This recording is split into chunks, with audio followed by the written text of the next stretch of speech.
Good morning out there. What's going on? It's been a while. Okay, guys. Well, here we are, September 5th, 2021. I look a little rough. There's reasons for that. Tell you where I've been. It's if you're watching this in the future, it's been a couple weeks since I've actually been on YouTube. Not a big deal, but actually kind of glad to be back this morning. Chill out on a Sunday. It's not raining. Sunday mornings where it's raining, that's comic book time. You get a stack of comics, crawl up on the bed or the end of the couch and read while you're doing it. But it's a beautiful day outside. I've already been out and about this morning, and the last couple weeks where I've been has been very interesting. Oh, already got people out here. All right. John C. All right. Good to see you, brother. And yeah, I'll talk about the flea market in just a minute. Let me give an update where I've been while we give people a chance to get here. But anyway, the last couple of weeks have been interesting. No matter what happens, life goes on, work goes on. We got things to do and stuff, right? So I'm coming to you from a corner of the living room, bare walls, and I'm not going to show you the rest of the house. Not that I've ever really done that too much, but it is nothing but boxes around here. Um, Luckily, so far, knock on wood, things are going really well to where it looks like the wife and I have bought a home. And it's gone so well that I don't think we've pulled the trigger too soon to go ahead and start packing up.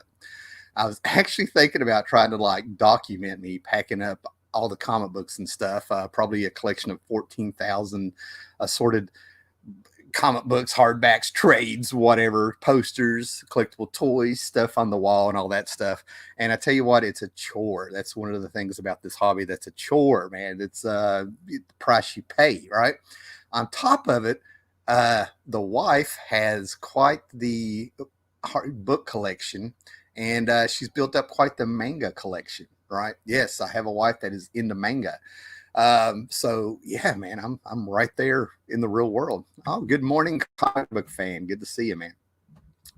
So we got a few people here. I'll just get it out of the way. But basically, the Friday night Cavern of Chaos show on Friday. Unfortunately, for the time being, I am out for several reasons. First of all, buying the house. And for the last 3 weeks, I have bronchitis. I had bronchitis, and I have recovered enough and got a voice back. I actually pretty much did not have a voice that was worth hearing, if you will, for almost 3 weeks. I had a huge sinus infection after I went to Northern Virginia for work. I've had the same clinic for almost 10 years. That's 30 minutes away from where I'm living, and they're not open on the weekend. So I went to one of those in and out clinics that's supposed to just kind of get you through. And they actually put me on a steroid. And it turns out that the steroid lowers your immune system. And that's what my doctor confirmed turned it into bronchitis. So be careful out there, guys, right? In the meantime, I only missed 2 days of work and 2 half days, and still had to work almost 50 to 60 hours a week. We have the step kid who is now a freshman in high school. He has band practice and football games to play at on Fridays. So now that I'm recovered, I got to start going to those and stuff. So there's just not a lot of time to do a live show on a Friday night. It looks like Sunday mornings may be it for a bit. All right. So in that time, I've accumulated some comics. Went to the Great Hillsville Flea Market.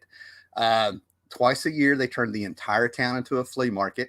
I've been going to that off and on for 20 years. And I hate saying off and on because actually in the 2000s is when it was sporadic, but I've been going pretty regular since about 2010, 2009. Um, and then where I travel for work, I stopped at a Verona, a town called Verona, I think, where they had this huge indoor like flea market antique shop that you really would need an entire day to go through to find everything that's in there.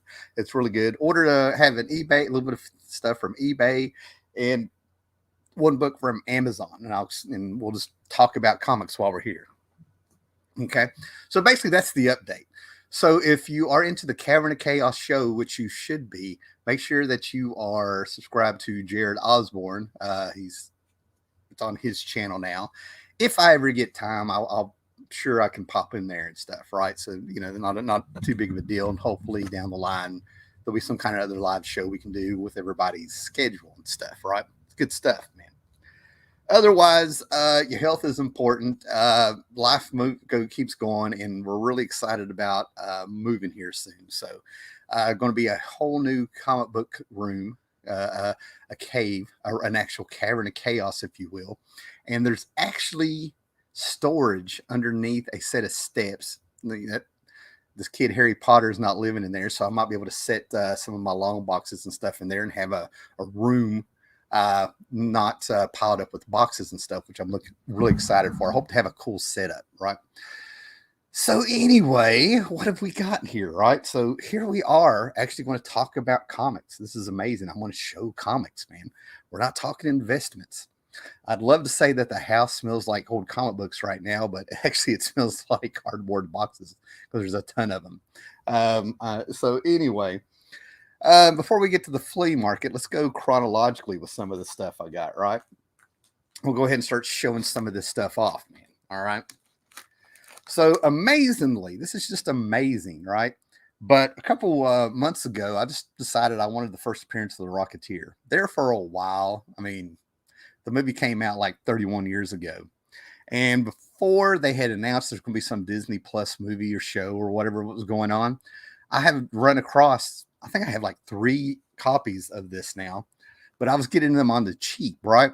So this is Star Slayer #2 that I found. These are all from that flea market in Verona I was talking about, and they were all $1 a piece. Can't really haggle too much with a flea market and stuff, right? So they put them up there, but for $1, I got my second or third appearance of the Rocketeer, first appearance of Rocketeer. And it's just amazing that like I was able to just have the itch to get these, and then they started popping up. I totally get why people can be superstitious in this world when you have things like that popping up. This isn't the first time that I've had the itch to get a book, and then all of a sudden it sort of popped and got hot, if we want to count eBay and stuff, right? But Star Slayer #2 here. This is it's got, I don't know, a 6-page story in it. That's the beginning of the Rocketeer. And a lot of people want to go with #1 because it has an advertisement in it, a full-page advertisement for the Rocketeer, and that threw me off for a couple years. But with, you know, I've gone around and I've watched some other YouTube videos talking about this stuff.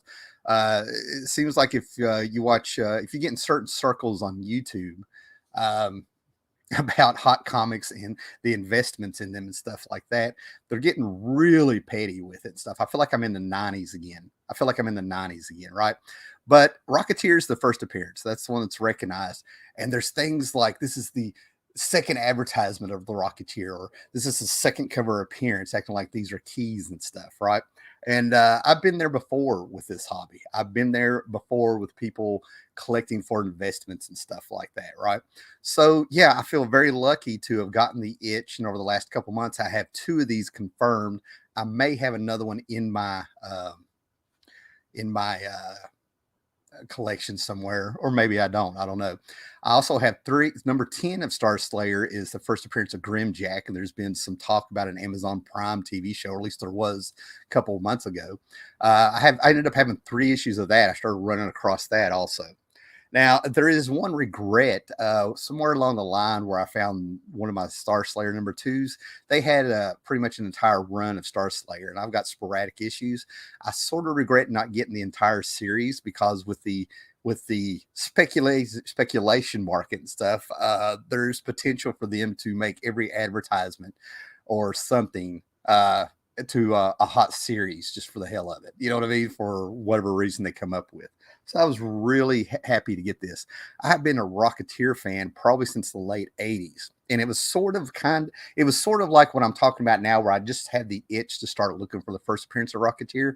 I started getting into the Rocketeer, and then all of a sudden there's a movie announced through Disney. So I was really excited. Pure coincidence, you know. Thank goodness for Tim Burton's Batman to really get some superhero movies going back in the day. Many are forgotten. Okay. Now, a lot of these things, I got them because they were there and they were $1 and I was there. Some of these I already have. First of all, nothing real big. I collect these because I'm a fan. But I got some of these Secret Files one-shot specials that used to come out back in the day.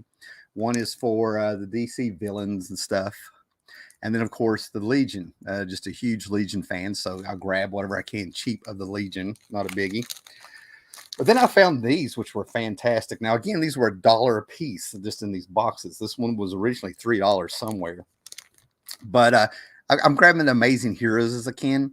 I find that Amazing Heroes, probably the first, I don't know, 60 issues of, roundabout educated guess, issues of Wizard comic scene and stuff. They were just more factual news and information on comics. Yes, these books are from the 80s and 90s and stuff like that.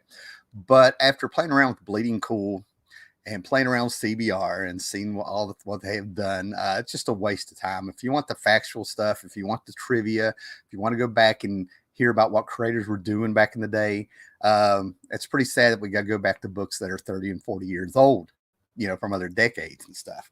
It's all about, are you going to settle for mediocrity and ego, or do you really want to know what was going on in comics?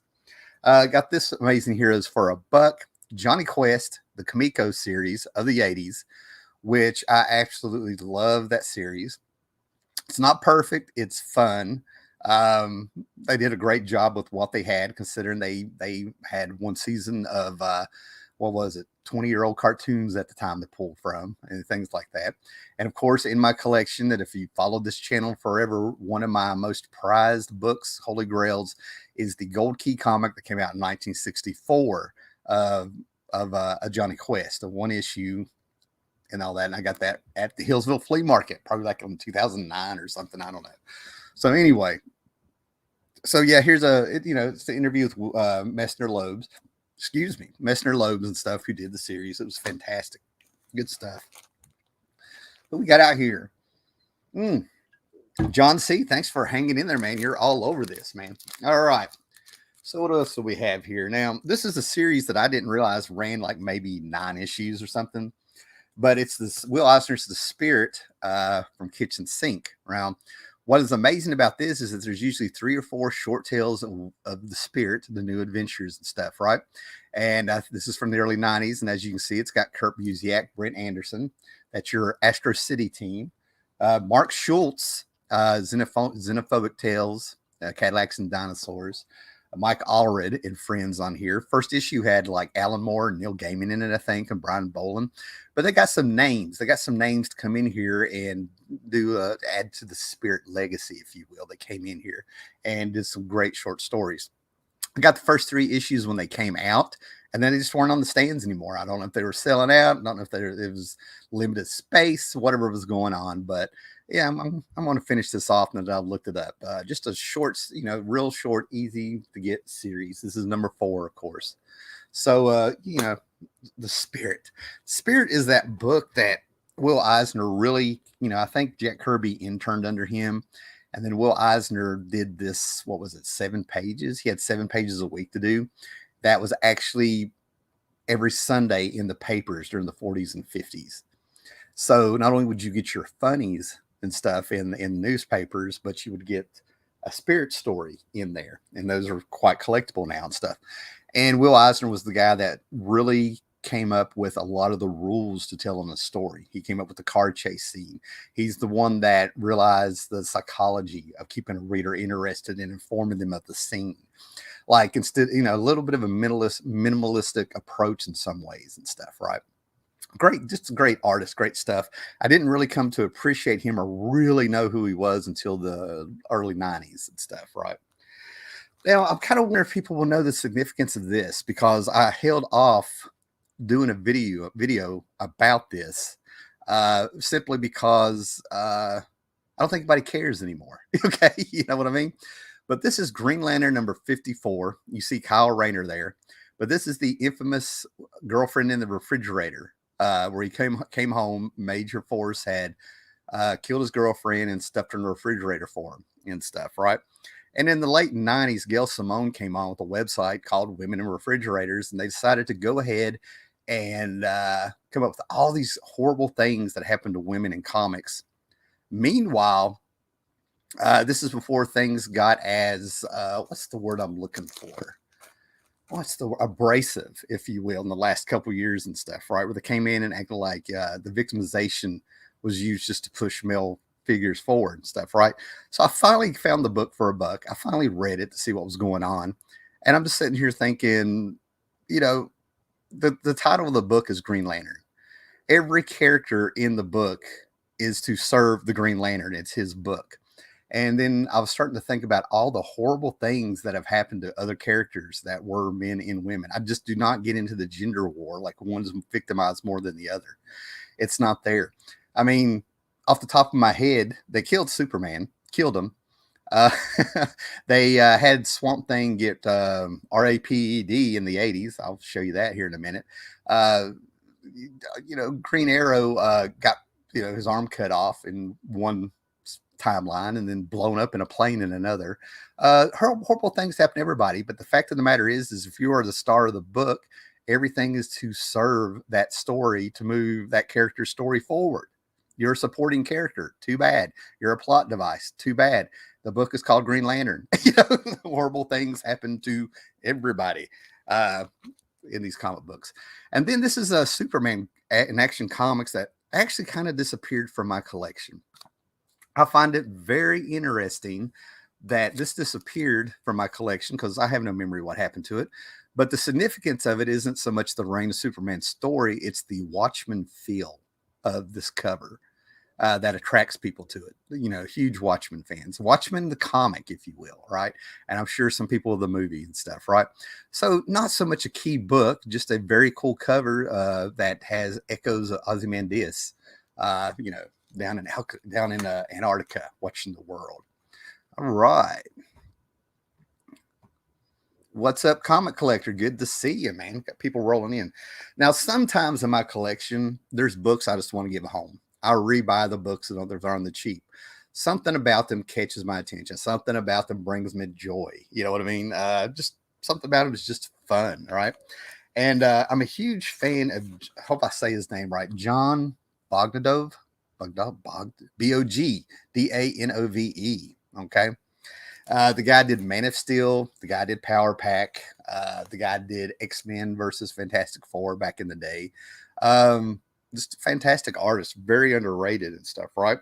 And the Bogman here, during the Zero Hour back in the 90s, there was a story that he and Louise Simonson did where timelines were merging. Zero Hour was the crisis in time, because after Crisis on Infinite Earth, physically the universe was healed, but time-wise it was not. Okay, the timelines and stuff.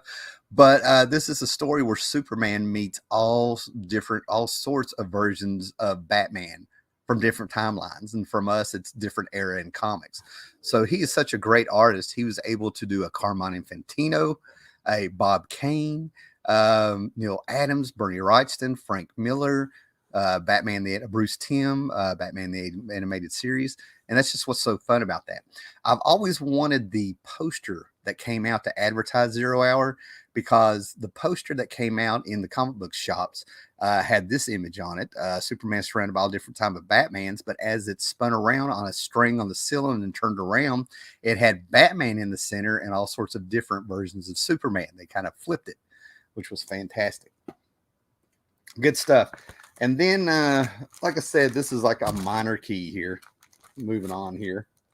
But I grabbed these. I went ahead and grabbed these.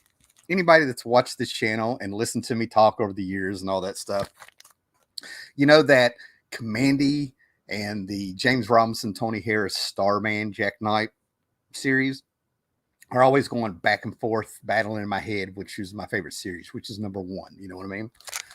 And what's funny is while I had the bronchitis and stuff, I ended up getting my hardback trades of Jack Kirby's Commandy, both volumes. And for the 10th time, I've read from number 1 to number 40, all the Kirby issues. Just reread them over the last 3 weeks, and such a joy to read that and stuff, right? But anyway, I've read sporadic issues since I was like, 1977 of Commandy. But anyway, I grabbed these Zero Hour books. Number one, you can obviously see that the person stuff I found in this indoor flea market, you can see what era he was apparently collecting comics. But I grabbed this because this is the first appearance of Jack Knight Starman, who ended up becoming Tony Harris's and James Robinson's Starman of the 90s. Isn't it wild for me to be sitting here talking about a series that I remember vividly and have reread over the years and stuff? That it was 30 years ago. If we were in the 80s, this would be like talking about EC Comics of the 50s. Isn't that wild? But anyway, I just went ahead and grabbed these since this is probably like my third, fourth, fifth copies of Jack Knight Starman first appearances. Will they be something one day? Who knows? Who knows? Who's worried about it? And here's a series I'm thinking about. I had every issue. I bought some off the newsstand. Then I ended up completing the series in dollar boxes or whatever it was over the years. Sold it, grabbed a copy here and there, but I'm thinking about going back and getting it. But it's a quirky little book from 1990, I think. 89, excuse me, earlier than that. But it was Nth Man, the Ultimate Ninja and stuff, right? Out of Marvel continuity, its own little universe where Marvel comics are comics and stuff. And it's just just a neat little series that you can get and read and stuff, right? I'm kind of surprised that nobody has jumped on trying to do something with Nth Man, the way that they're digging and plowing and recycling heroes and stuff. Okay. Grab this. I hated doing this. I hated to get rid of this, but back in the day, what was it, 86 and 87 or something? I actually went ahead and got subscriptions my first time. I was probably in middle school. I turned around and I had X Factor coming through the mail and Steve Englehart, Marshall Rogers, Silver Surfer coming in the mail, right? And over the years, I've gotten rid of some of these books and stuff. But the first appearance of Orphan Maker here, number 35, I absolutely love this character simply because when I looked at him, I saw Boba Fett because he has a helmet vaguely in the shape of Boba Fett. He has the gun, the armor, and you can't see his face and you don't know how he's looking out there and stuff, right? But I have a huge appreciation for what Simonson and Louise did on X Factor back in the day. Maybe it's a touch of nostalgia, who knows? But Orphan Maker to me could have been a really cool character. And it was actually one of the revelations of the Eggman or whatever it was that actually told him what to do and who was in the armor that actually made me kind of drop the X Factor book. I was so disappointed where they had so much potential there, man. It was so funny. I think I might have shown these. I don't know. But I'm kind of laughing about all these random Kong the Conqueror issues coming up. I totally get people are getting excited. I totally get that the MCU may do something very cool with Kang the Conqueror. And I mean, look what they did with Thanos. The stuff that they did with Thanos and Gamora and Infinity War made that a freaking film instead of a movie. You know, I couldn't believe what I was seeing. It was justification of being in this hobby for so long, right?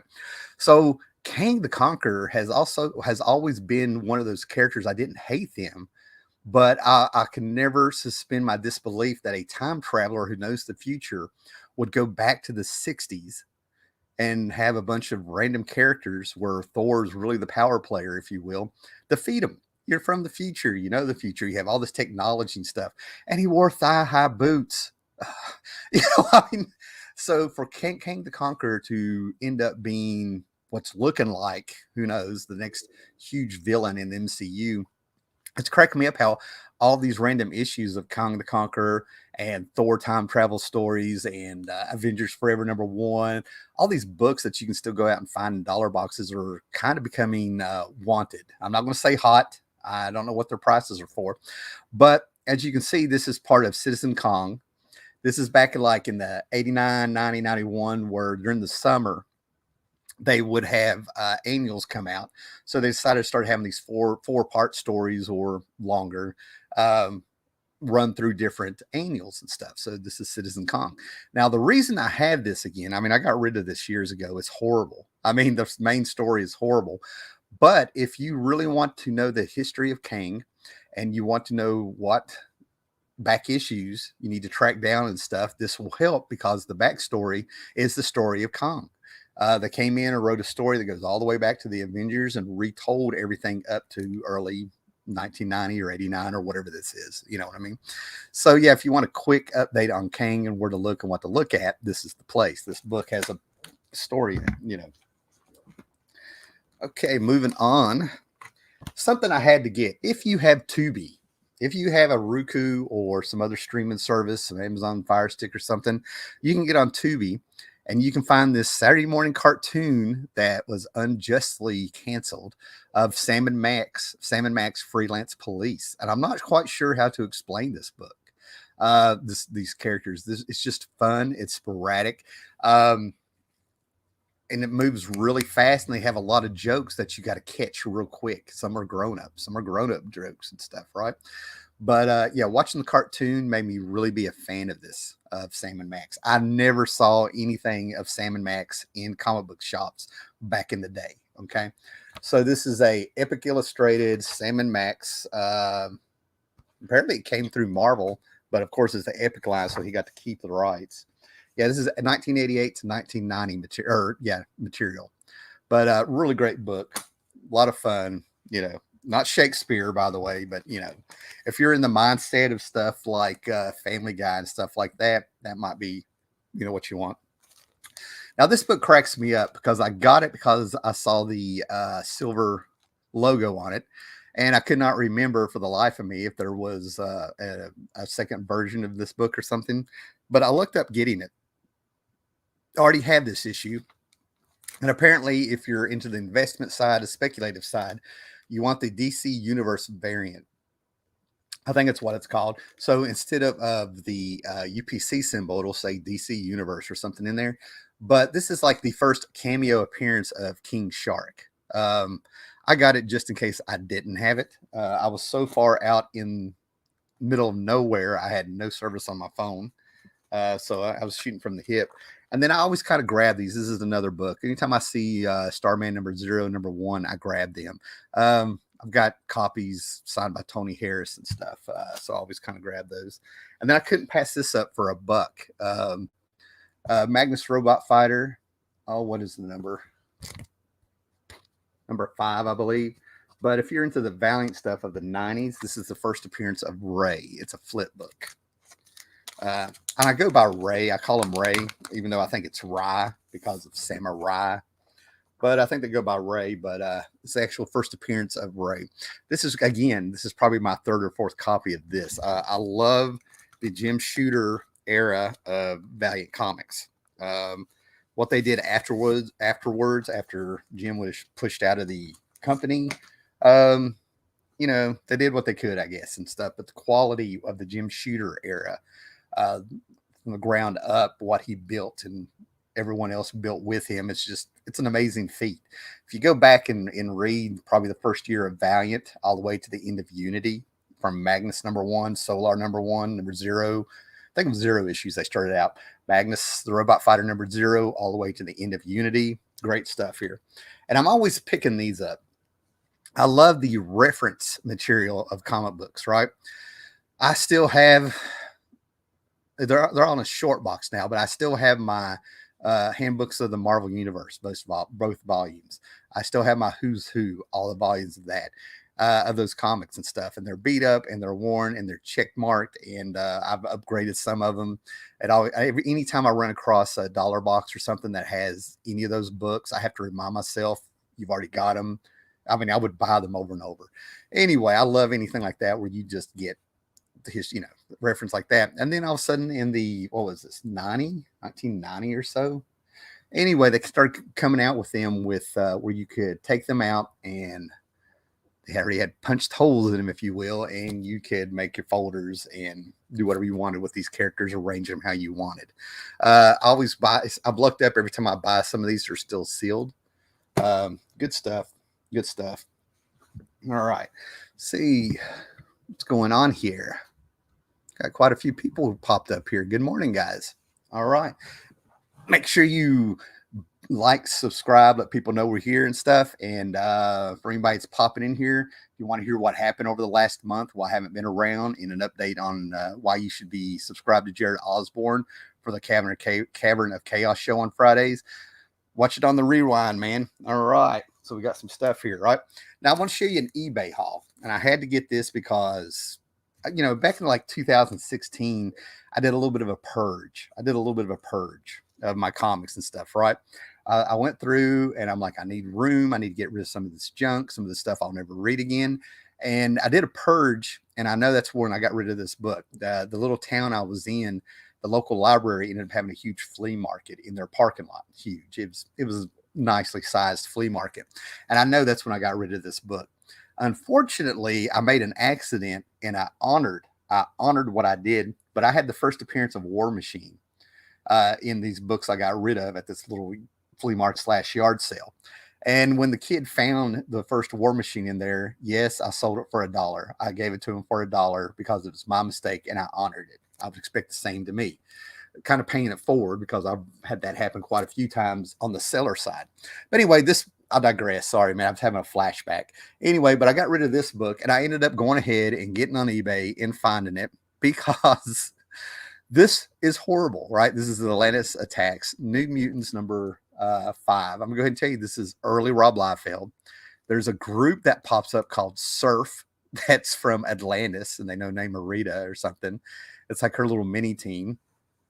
And as you can see, there's the eel is basically Submariner. I mean, they're all Submariner, so undertow. And this was horrible. And it's Rob Liefeld, like 1989 or something.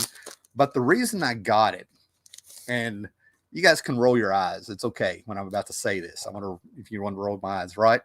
But you see Boom Boom there? Okay, that's Boom Boom. Boom Boom is a character from Secret Wars 2. I think it's his Jim Shooter creation.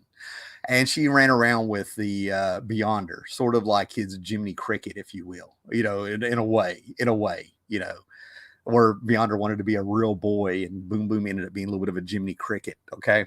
If you read Secret Wars 2, can make it all the way through, that'll help. Okay. But anyway, she ended up getting stuck like in New Mutants and popping up, well, X Factor and New Mutants and all the stuff. And there's Richter. Richter was totally in love with her. And if you know what they've done to Richter the last couple years, that's why you can't accept it, because there's 30 years of him, being in love there. But why did I get this? Because my wife reminds me of Boom Boom. Forget the aesthetics. I mean, we're in heavy 80s there. But like I said, I'm a huge fan of the ability of John Bogdanove. I really hope I'm not butchering his name. Bogdanove. Power Pack, Man of Steel with Louise Simonson, all over the place stuff, right? This just shows, it looks like it has a backup story by Judith Kurtz, who I'm assuming is his wife. And it's a little Boom Boom story. And for you youngsters out there, if you can get past the 80s aesthetic, I mean, look on her. What I really respect is on her walls. Not only does she have George Michael and a Dirty Dancing poster, whatever, not a big deal, but she has a Terrence Trent D'Arby poster. I really dug Terrence Trent D'Arby when he came out. I was like, this is cool. This is cool. But anyway, it's a little story where Richter comes in. He's in love with her, and she's wishing for a real boy and a real man. But man, the artwork that John does in this is deceptively so good. You know what I mean? It's a bit of a cartoony style, but when you sit down and you look at the anatomy and the body language and the way that he poses her and stuff like that, it's just fantastic. And then they go Looney Tunes on here. They go all Looney Tunes cartoon Daffy Duck. She falls asleep and has a dream, and she starts seeing John drawing her, and she's trying to defy him. And they start showing her men and stuff that she might find cute in the Marvel Universe. And look at this. That is by far one of the best pictures. All right, what's up, man? Okay, got it. Needed Comics. What's up, brother? What's happening, Howler? Things are going pretty good finally and stuff. Catch this on the rewind to hear where I've been and what's been happening. I'm on the mend. And Eric Brains popped in. 30 years of heterosexuality and done for Richter. Tim Drake saying, I hear that. Yeah. That's the problem with, you know what? That's the problem with having physical copies of stuff. They don't disappear. You know what I mean? Like you can actually argue the fact by bringing up documentation of how these characters have been. So yeah. Unfortunately, in my opinion, not that anybody's really asking for it. I know we're joking around, Eric, but I think it's even worse that nobody really cares what they've done to Tim Drake. Indifference is so much worse than what they were looking for, and it's a publicity stunt. We all know it. Nobody cares. That's even worse. That's a telltale sign. All right. Okay. So now we're going to do the Ollie's Haul. A little bit of it. Well, no. Before I do the Ollie's Haul, I want to talk about this. Okay. Get back on here. Now, I have a huge, in my opinion, a huge collection of Swamp Thing stuff, right? And by far, Bernie Wrightston stuff, and then anything that Alan Moore did is the epitome of what you need to get Swamp Thing for, right? What is blowing my mind, and if you haven't gone through it, you don't know it, but I finally got hit that I'm getting old, guys. I finally got hit with it, okay? Because the Alan Moore stuff, I know it was the 80s, but when you get an actual number, it blows my mind. But I went ahead and got another trade of the Alan Moore stories I already have. This is book number 6, I think, of Swamp Thing, Alan Moore Swamp Thing. It is a soft cover. I was looking for a hard cover, but they're out of print and they sell for over $100 at the time I was looking for this. Who knows in the future? Maybe they'll be cheaper, but I'll get one day.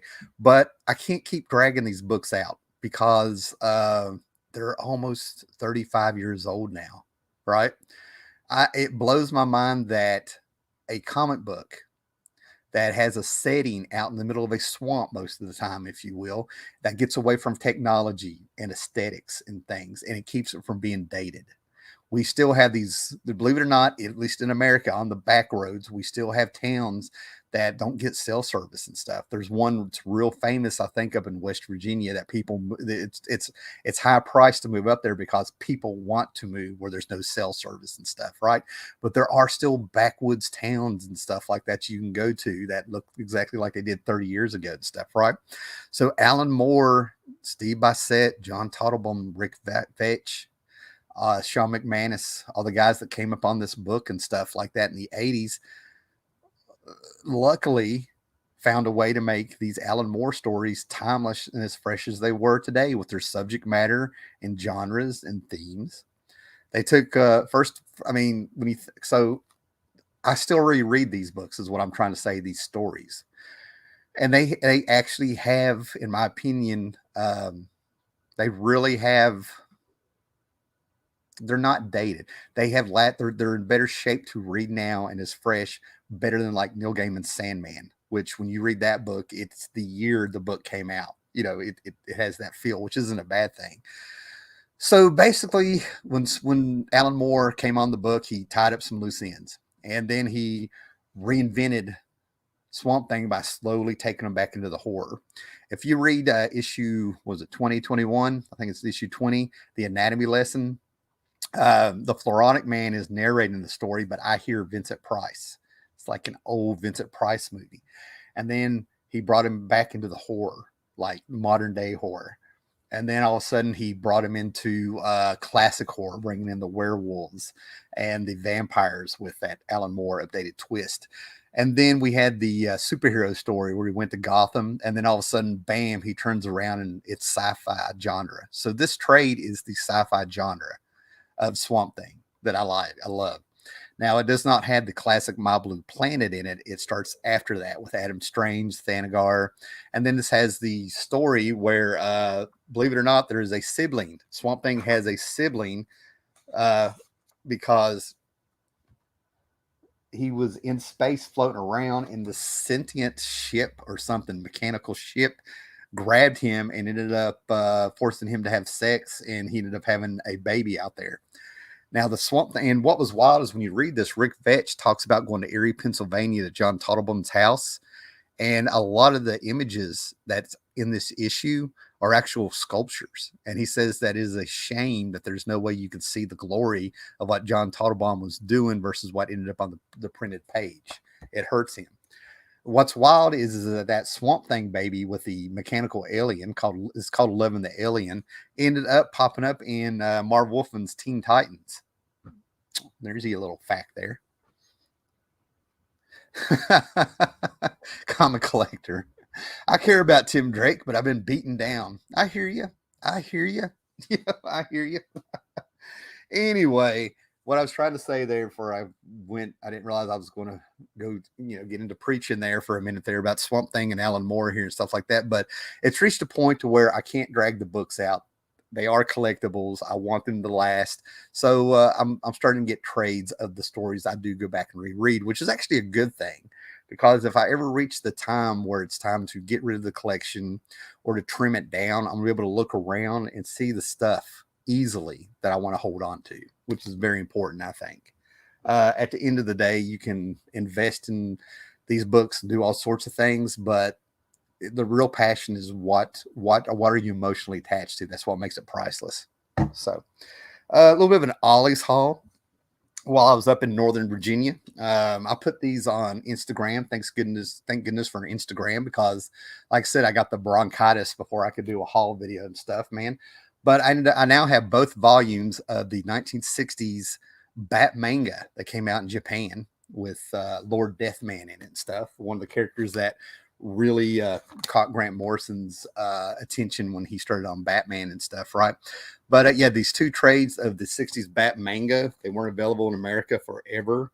And it's just fantastic just to have another genre of Batman stories. It blows my mind how versatile Batman can be. Batman is one of those characters where there's been some horrible stuff, horrible interpretations, especially like over the last 10 years. And then, of course, in comic wise during the 60s and stuff. And I'm sure there's been there, but Batman survives and he's so versatile. There's been so many different versions of Batman, like what I was talking about. Oh, we got the Gray Man popping in here. What's up, Gray Man? But that just tells you, man, the strong character, an archetype, if you will, or whatever. It just shows how he can survive. I mean, I just showed a comic a minute ago with a ton of different versions of Batman. So that says more about the character than a lot of the creators, in my opinion. One of the few times where I think the character is stronger than anybody that can come on there. It'd be really hard to do permanent damage to that character, considering the movies and the zeitgeist out there that people have in their head of Batman. Probably after that generation dies, you could probably do something horrible to Batman to make him die. Another one that I got here is Hellblazer. I've given up trying to get all 300 issues of Hellblazer, not because the task was too hard. I've gotten all the hard issues to get, if you will, but because I'm finding out that the quality does not go through all 300 issues of Hellblazer. So I think I've stopped around 222 issues out of the 300 of the Vertigo run, give or take. I could be wrong. But when I sat down and actually started reading those, man, there's probably like 3 or 4 writers that really came on and knew Hellblazer. And Garth Ennis was one. And I had somebody that I did not continue the conversation with them online because I couldn't figure out their tone or where this was going. And I really don't have time to sit there and have a back and forth with a lot of people online, as I've said before, right? But this is early Garth Ennis writing, and it really impressed me to sit down here and have this trade. As you can see, I've already started reading it again. I've read these issues, but when you have them all there at once, it really surprised me how Garth Ennis, the guy who will kill people in completely ridiculous ways and really push the boundaries and have potty jokes in there where he named the demon Master Bader. The man's name was Bader, and he gave him a title in Hell, a Master. How he really respected the character in the book, in my opinion, in this. There's still some fun, light scenes in here, but it really surprised me how that Garth Ennis has more versatility than I give him credit. When he writes a war story, it's a great war story. When he writes a sci-fi story, it's a great sci-fi story. When he writes a post-apocalyptic story, it's a great post-apocalyptic story. So it really made me aware of his versatility and stuff. And as people know, if you've heard the story, I met Garth Ennis and I actually shushed him. So, my friends that saw it love it.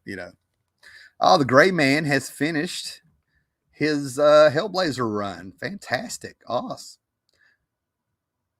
Comic Clader, I've been trying to track Hellblazer down. They're tough to find. Really? I hope that's a regional thing, man. Oh, man. Okay. So at Ollie's, I knew if I held out on this, I was there with Fables from the beginning. Okay. I was ordering comics online at gmark.com. Right. or whatever it is, right? So I actually got this. I had the first issue. I had the first 40 some issues, right? And then when the adversary, if you've read Fables, all the Fables and public domain characters from fairy tales were living in the real world, because in their realms, the adversary was with his armies taking over and running everybody out. So they came to the real world of Earth to live and stuff, right? So for years, you're following this, like, who's the adversary? And I caught a clue or two here and there. And I started figuring out it was going to be Peter Pan. I'm like, no way. And I was thinking maybe it's going to be Captain Hook and he's got Peter Pan as a prisoner. You know what I mean? I was sitting there thinking there's going to have to be a twist. Well, come to find out, Peter Pan was not in public domain. The orphanage that gets the money from the Peter Pan stuff had a law.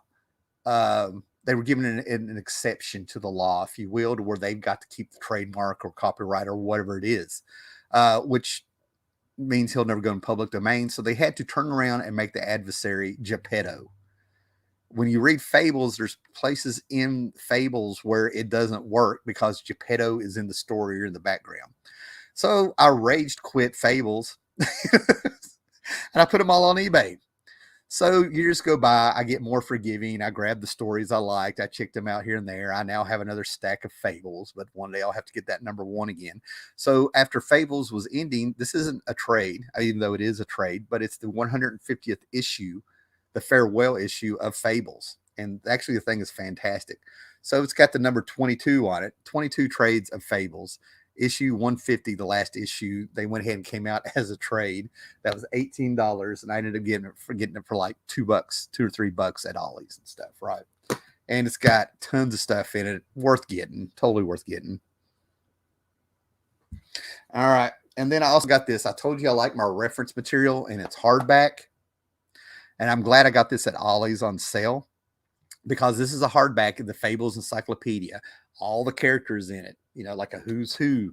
Like I was expecting, it was all sealed. It was sealed in plastic when I bought it.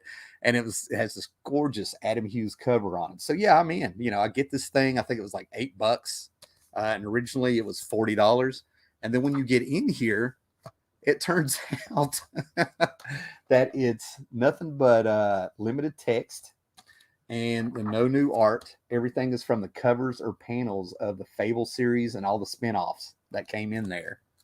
And that really bothered me. So I had to remind myself, you just paid $8 for it, Tim. You didn't pay the 40. So if I had paid $40 for this, I would have flipped out. And since we all know that I'm a cheap bastard, we all know there's no way in hell I was going to pay $40 for it. You know what I mean? So there we are. Okay, what do we got here? We're about to get to the last bit of the haul here from Hillsville. I had a lot as I collected them when they came out, from about 30, but managed to get the rest. And that's, oh, okay, he's talking about his Hellblazer collection. Fantastic. All right, so now the Hillsville thing, right? The Hillsville Flea Market has been going on for, I think, since the 60s or 70s.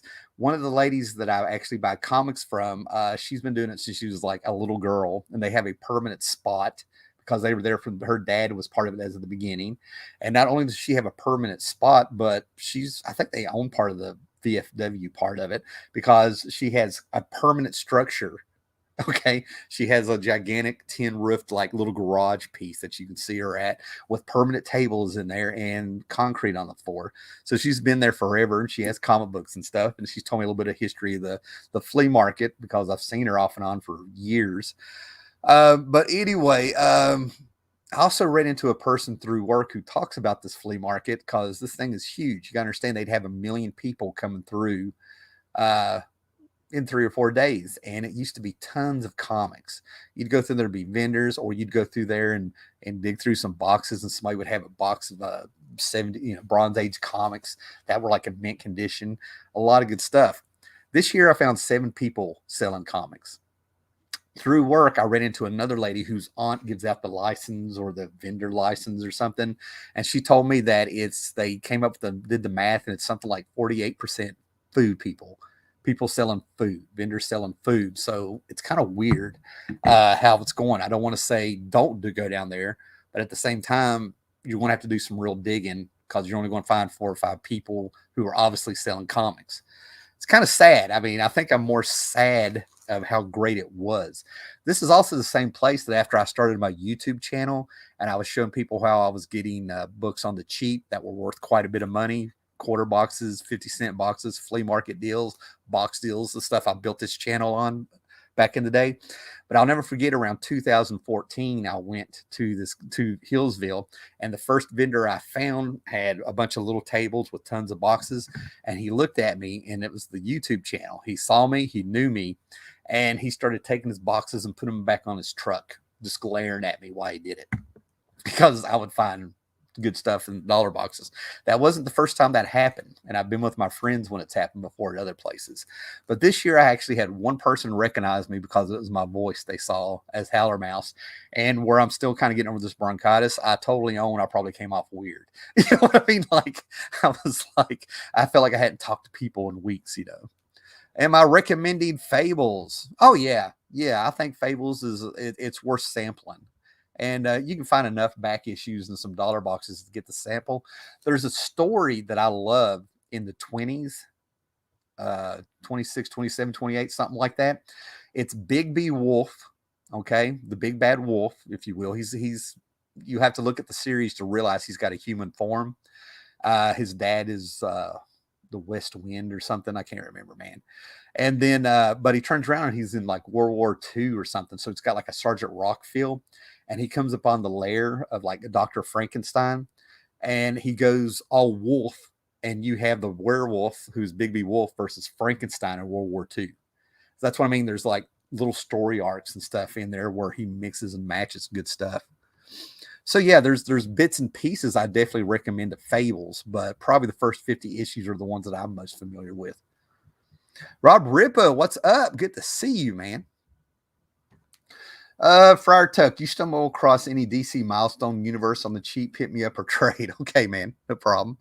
The North Wind. Yes, Gray Man is up on his Fables. The North Wind. Yes. So here we go, man. Now there's some signed comics at the end here, so hang in there, right?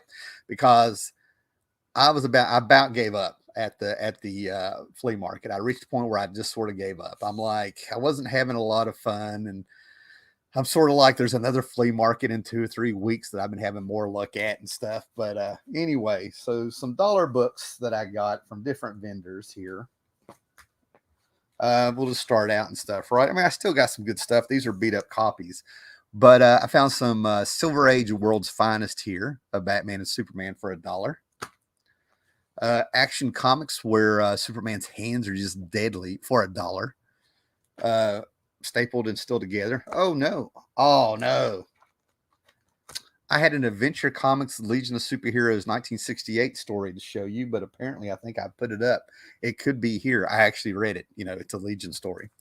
I did some upgrades here for $1 here, right? I ended up getting these for $1.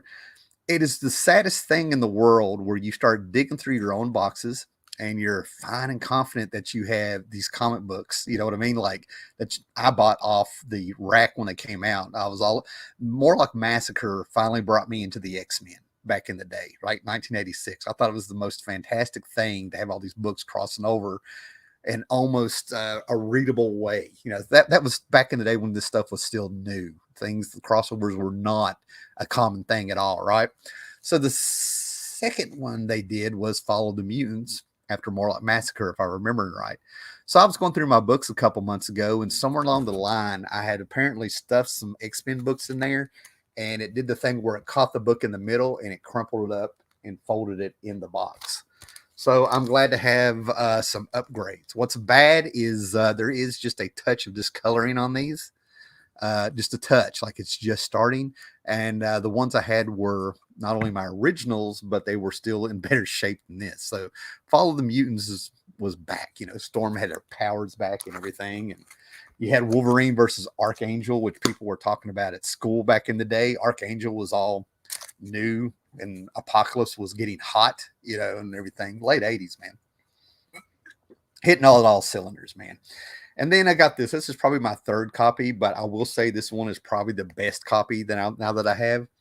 All the rest of them have a lot of love, but this is X-Men 193. Can anybody guess what this is about? Anybody? First appearance of Firestar proper in the Marvel Universe from Spider-Man and His Amazing Friends. Yeah. Fables, unless you're a Pinocchio fan. That's hilarious. 1986, I was going into seventh grade. God, I'm getting old. Well, I'm not going to exactly say how old I am, but we are definitely in the same ballpark there, brother. Okay. Now, something I completely missed back in the day, and I'm going to have to see what year this was to see if this is when I was traveling. I spent 9 months. I'm afraid to say this because there are kids that still watch this channel and stuff, and I don't recommend doing it at the time. But I spent 9 months hitchhiking and getting on the trucker circuit. We'll just put it that way. Kind of riding shotgun for them for 9 months, traveling up and down the East Coast out to Ohio and I think Indiana. I made it to Savannah, Georgia, all the way up to New York for a little bit. So I'm thinking maybe that's when I missed out on these, but they're and people are aware of them. I heard about this through online stuff, right? But I'm a huge Sam Keith fan, and I know the Peter David. There's a run in I think the '90s of this Marvel Comics Presents. This was a weekly comic that came out, an anthology series and stuff. But they've gotten hold of Sam Keith. This is pre Max fame, before Max hit. Okay. But I love Sam Keith's style. I saw Von Bodie in it and had this surrealist effect, cartoony, who's unique. You looked at the stuff and you knew it. And he did this. I think Peter David wrote the story or something. Anyway, there was a Wolverine story he did that everybody knew about. But then again, thanks to people being online and being Venom fans and stuff, apparently there's like a 5 or 6 issues arc in Marvel Comics Presents that Sam Keith did where he fights Venom. And I think it runs from 117 to like 122 or something. So I have a random issue of this and I found another one. And I wished I'd known about this because now that it's online and now that it's out there, people are probably going to start buying them up a little bit. I don't think the price will go up on these.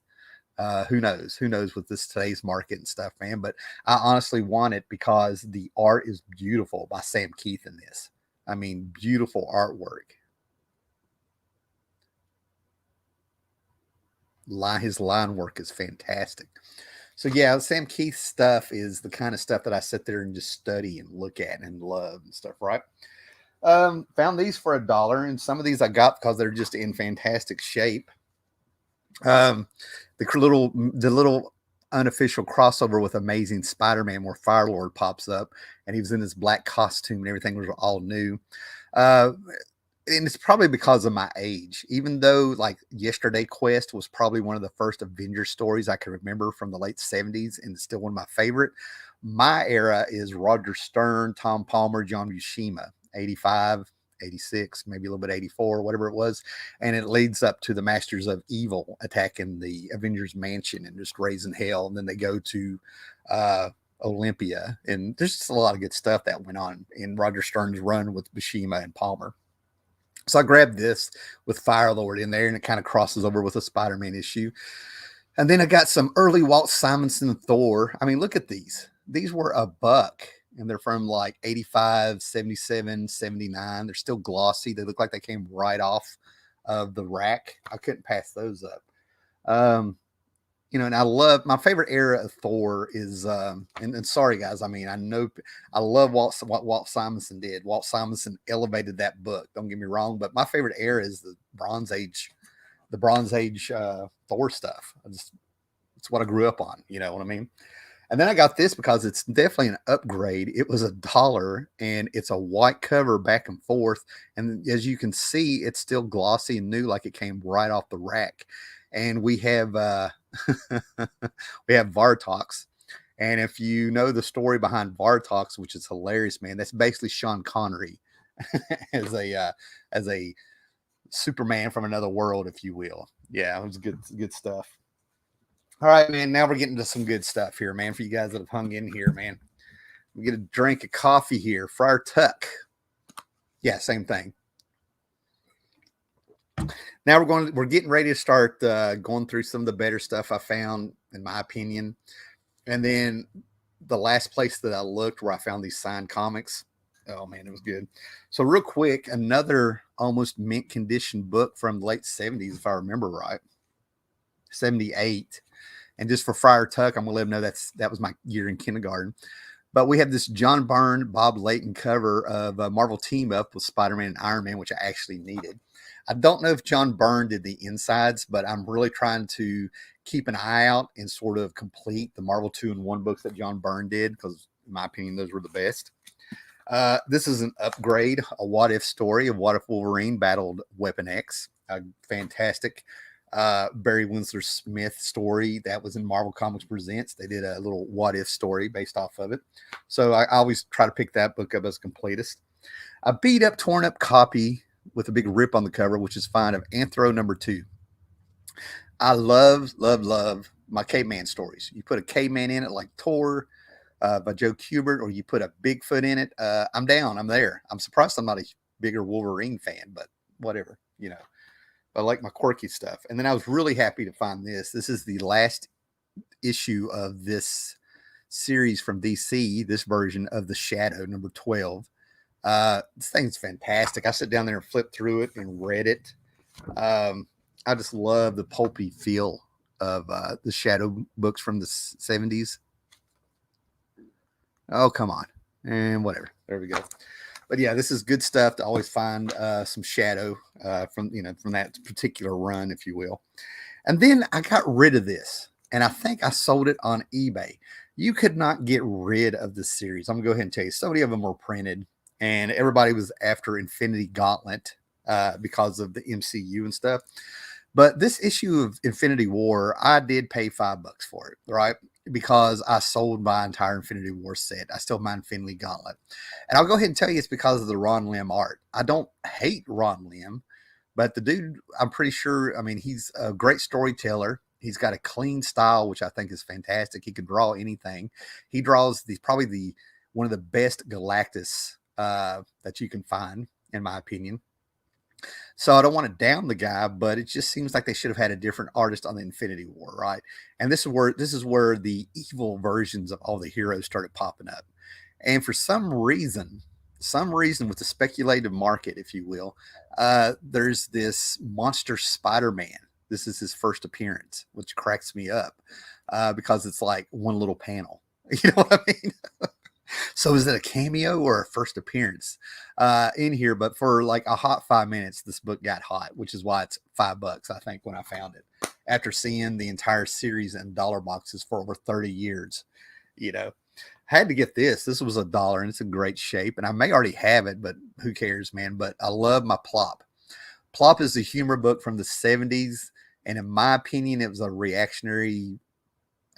knee-jerk reaction by DC for the underground books that were starting to pop out and stuff, right? And my favorite stuff it was when Sergio Aragonis was working on the book as well. And you would have it's what made me a Cain and Abel fan, the horror host, if you will, from House of Secrets and House of Mystery. It's what made me a fan of them. I mean, I know a lot of people read a lot of books, and I talk about Starman and Commandy, but I've always had a thing for the Cain and Abel in those old horror books that the stepdad and the uncle had, or whoever had them. All right, let me get one or two of these books out of the way, and then we'll be to the signed stuff, right? Okay, so as a kid, I talked about having an allowance. I talked about I would get team books so I could see more heroes. And All-Star Squadron was one of those books I was so excited to jump on and stuff, right? I'm thinking it was around issue, I have to go back and look, but I want to say it was around issue 8 or 9 that I jumped on the All-Star Squadron as a kid. It has a giant praying mantis on the cover, so I'm going to have to go see which one that is and stuff, right? But then when they had Captain Marvel fighting Superman in World War II, even at this young age, I knew this was a big deal. And I thought it was a two-part story that I thought was fantastic, right? As a little kid, it got me juiced with what was going on. Because I watched Captain Marvel, the Shazam show by Filmation as a kid with Isis. I watched the reruns of the Adventures of Superman, so I had voices I had their voices in my head and everything. You know what I'm saying? So this was fantastic. So this is one of those books I pick up if I find it on the cheap. Now this is why you need to slow down, and it's hard to slow down when you're surrounded by people or you're in a rush or you got a lot of stuff to try to get through when you find comics and stuff like that. But I grabbed this. Luckily, I had this already, right? But this book is a minor key, if you will, if you're a Masters of the Universe He-Man fan, right? Because I think this had a preview in it or something. DC Comics Presents, of course, has issue, I don't know what it was, 48, 49 or whatever, where Superman met He-Man, and of course Skeletor could kick his butt. You know what I'm saying? So all of a sudden this comes out, and I think this had a preview in it or something. Now, like I said, at Baltimore Comic Con years later, a couple years ago, I was able to get a good copy of this. So I just grabbed this. I mean, who's going to go looking through it? So I'll get home to want to see the preview, and the book comes out separate from there, but it's not ripped. It's not ripped. The staples are completely gone because somebody took the staples out, went through the book, and took out the preview. Somebody was very careful to get it out. Now, it was $1, and that's a potential key book, but you know what? I'm all right with it. Because for somebody to take the time to unfold the staples and pull out the He-Man stuff and then put the book to the side, that's love, brother. That's love. That is somebody who loves their He-Man. And in my mind, I'm picturing them having like a little folder or something where they've got all this He-Man stuff that they flip through and stuff, right? At least that's how I picture it, and I hope that somebody somewhere does, right? Because I had like Far Side Comics and Charlie Brown, Peanuts comics and Calvin and Hobbes that I did that, Bloom County that I did that with. Was it Bloom County? Berkeley Breathe. Why am I going blank here? Anyway, it was turned into Outland later. Anyway, sorry, man, went down memory road there for a minute. Hey, Paolo's here. What's up?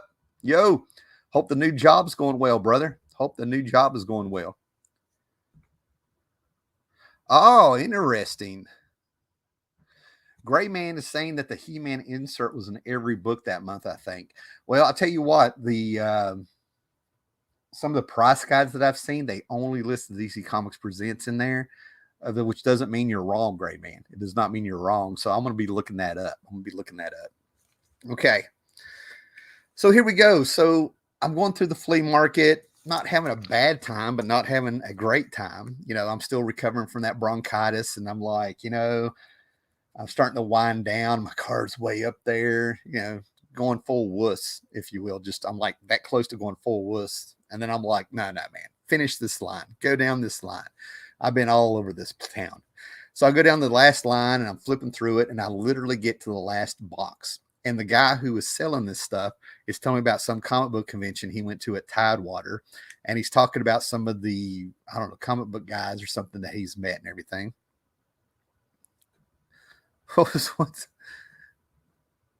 Okay, they're talking amongst themselves.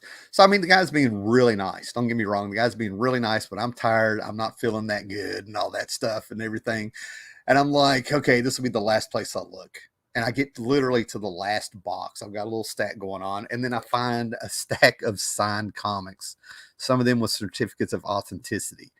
These are from the freaking Comic-Con the guy's trying to tell me about. And he's got them in there for $1 box, right? And I know a little bit about this Valiant. At the beginning of this, I was talking Valiant, right? So here we have the Magnus special shiny cover, number 25. And it's signed by Bob Layton and John Ostrander, right? And there was 5,500 of these, right? There's only 5,500 of these made. And it comes with the certificate of authenticity. And I'm like, okay, this is the real deal. So I sit there and I found that for $1. And now you guys have been hearing me, anybody that's stuck around the last couple months, I've really been on a Barry Windsor Smith kick. And again, it's like if you guys who are popping in here now, I was talking about my Rocketeer itch hitting right before this Rocketeer talk came up about a Disney Plus movie or something. And I found the first appearance again of this. I mean, this is like 2 or 3 of them. And then after I buy these, there's a huge talk and a little bit of demand for it and stuff. But I love how, like, I feel like I get rewarded sometimes by the universe for, doing this and stuff. But a bunch of Barry Windsor Smith signed comics are in there. And I've gotten online and I've checked them out and everything like that. And I feel pretty confident that they're real. So somebody met Barry Windsor Smith at a convention, at least during the 90s, and got a bunch of his Rune stuff. And I was just talking about Rune. There's a freaking Conan. There's a book that I couldn't believe that I talked about a few months ago on here. How I couldn't I it was one of the times that I was completely wrong thinking a book was going to be hot, because it was Barry Windsor Smith returning to Conan in 1994 with his creation with Chris Olm of Rune. And this is why I fell in love with Rune. Rune is actually a Hyborian era monster. He fit right in. So here's a Malibu Sun, a preview issue signed by Chris Olm, I think it's his name, who co-created the character with him. More Valiant stuff signed by Barry Windsor Smith. Like I said, these were $1 a piece. Oh, actually, they were less than $1 a piece. This guy I bought 15 comics off of for $10. So these are less than $1 that he was getting rid of. Archer and Armstrong #1, one of my favorite Valiant series, signed by Barry Windsor Smith. See the shiny ink. Unity, not just a Unity, but a gold edition Unity. These were free. Well, I think this one was $1. No, I think this was free. They had part 1 and 2 of the Unity crossover that they did. That was fantastic, that Jim Shooter had been going up with. The first chapter and the last chapter were free at the comic book shop. So the comic book owner really had to decide how to give them out. I know some people just gave them out, but the comic book guy that I got them off of, where I was buying the Unity books, he gave them to the people who had been buying the Valiant books. The Valiant books, right? So I looked up. But over the years, I think I've accumulated maybe like 5 a piece of these, and now I have 2 of them. The first and last chapter signed by Barry Windsor Smith. I'm so happy. You know what I mean? So, yeah. Oh. Yeah, I've been on a major Barry Windsor Smith kick here in the last couple. I mean, I've been a fan since during the 80s. Late 80s. His faces always threw me off on his artwork, and then something just started clicking when I got in high school looking at his stuff. I mean, I go straight to the Weapon X story that he did, and the anatomy. I mean, it's his anatomy and figure work that bring me in. The Life Death story, there's a Life Death 1 and a Life Death 2 that was in the X-Men run.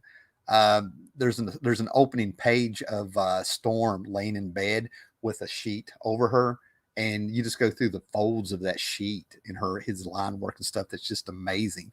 But that Weapon X, it was the advertisement. There's an advertisement of a naked Wolverine sitting there just in a chair, slumped over with all these wires and stuff coming out of him. And I looked at that and I'm just like, this is art. Around my high school, I saw Barry Windsor as an artist. Not just a comic book guy. Yeah. So the last thing I want to show you is that it's these. I don't want to act like what I have here is pure gold.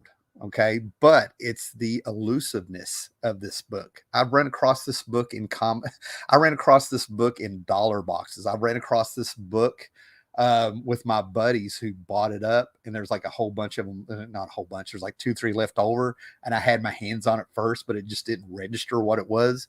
So it's the elusiveness in my, what's the word, a tunnel vision, if you will, where I've had my hands on this and didn't realize it and stuff, right? So after Jim Shooter left Valiant, I kind of hung in there for a little bit. I kept collecting Shadow Man, a little bit of XO, and I was sort of out. I just sort of drifted out. You know, there was a magic that was gone without Jim Shooter, in my opinion.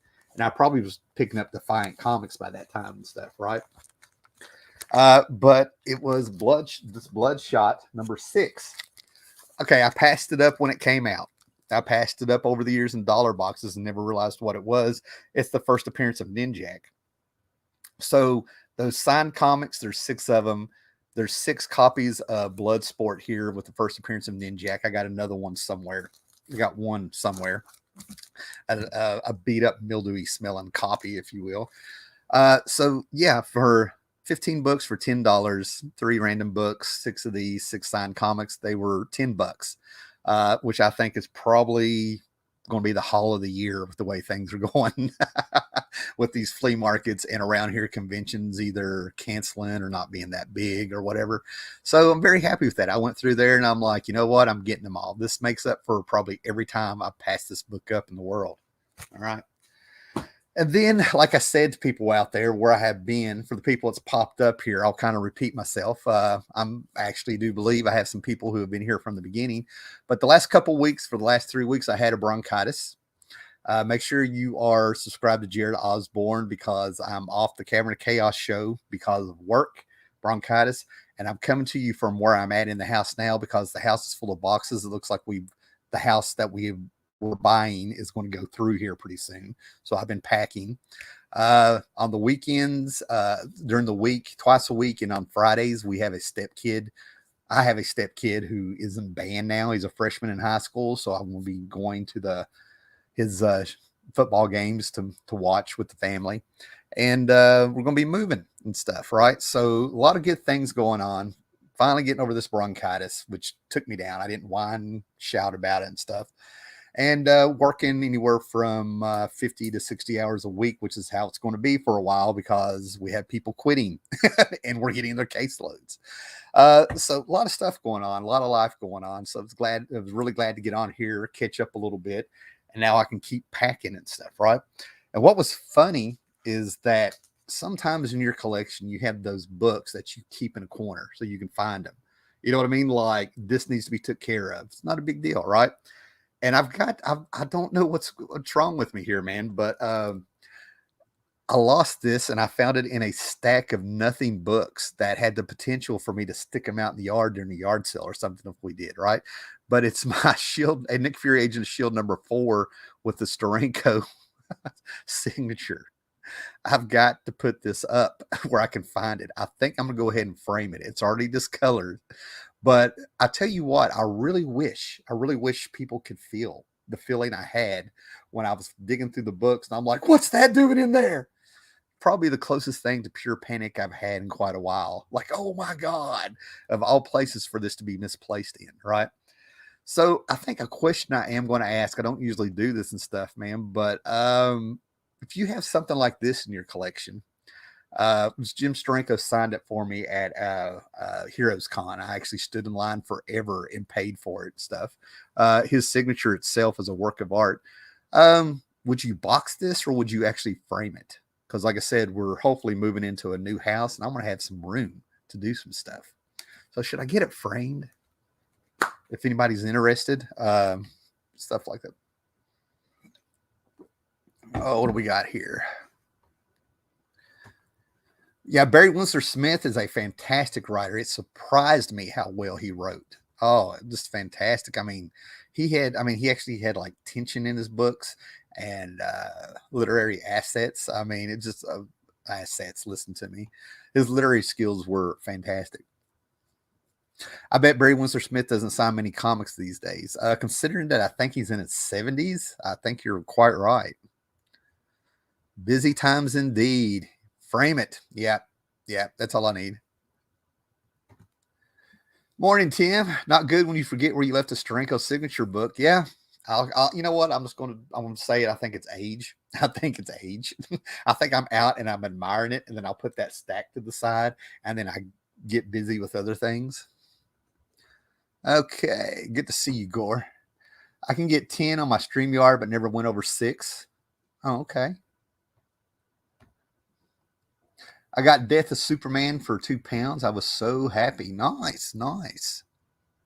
All right. I think we're winding up, guys, just in time when everybody gets here. Awesome haul, bro. Tim, I've seen you move like 5 times over the years. Glad you're getting a new house. Yes, Rob, I actually wanted to say that there's people on here that have watched me move over the years quite a bit. And the last time was horrible. Let's hope this time is pretty good. Hopefully the journeyman years is at any end. Hopefully, cross our fingers, knock on wood. Yeah. Hopefully this will be the last time I move for a while. This will be the 3rd place I've owned. You know what I mean? But, hopefully I can sit still and stay where I'm at. Yeah. Trying to be a little indifferent to where I live and stuff. Okay. Guys, thanks for everybody popping in. Like, share, subscribe, all that good stuff. It's good to sit here and talk about comics and stuff. And if you came in late, definitely go back to the rewind because I showed some stuff at the beginning. What we got here? People only show up after an hour. That's why we do 3-hour videos. Well, dude, it's like a party. People want to be fashionably late. You know? What's he talking about? He's talking about Cavern of Chaos show. For the first hour, we talked about mashed potatoes. Okay, man. Whenever you move, is this the one time you hate your collection? I kind of talked about that a little bit earlier in the show. I don't think I went into detail, but I actually thought about doing like a little documentary style video, just clips of me trying to pack this stuff up and move it and everything. I don't know. Maybe I'll still play around and do that stuff. I don't know, just for the fun of it. Maybe I'll take some stuff, but it's definitely a chore moving the comics. And like Rob said, this is probably like the fifth, possibly sixth time he's watched me move. The collection gets bigger. I get older. It's not a good dovetail crossover experience. Okay. I used to be, I could just load this stuff up and go on and stuff. And now there's so much stuff you got to be careful with. The problem is that it's the dust covers on the books. It's the arrangement. It's the style, you know, the just trying to make sure you don't damage your stuff as you go on, because they really don't build, I don't know how people move their book collections and don't lose their mind. So it's one of those things you definitely don't, with me, I don't rush. The way I'm picturing it, these books aren't going on a moving truck. I want to load them up in a car every little bit of every morning and drop them off on my way to work, get another load after work, and do it that way slowly this time. The last couple times, the way I've done it, it was trying to move everything at once. And I cannot, I don't like, I don't like the idea of having some things damaged. You know what I mean? I've had some accidents over the years. And of course there was the big move in 2010 where I had the 2 long boxes stolen off the U-Haul because I was loading it up by myself in the middle of Roanoke, Virginia, a city. And I had no choice. And they got the 2 boxes of my Jack Kirby books from Marvel and DC. I've had that Fantastic Four and all that stuff. And they got my Hulk run, and there's some other stuff in there. Still feel the pain from that one. But anyway, thanks for everybody popping in here. Be excellent to each other, and we'll catch you when we can, man. Make sure you hit the bell, because like I said, with life going on, I might sporadically have some time to do stuff.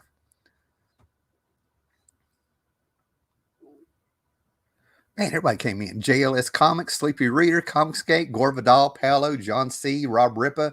Thanks everybody for popping in, man. Later. Paolo Costa called it right here. Later.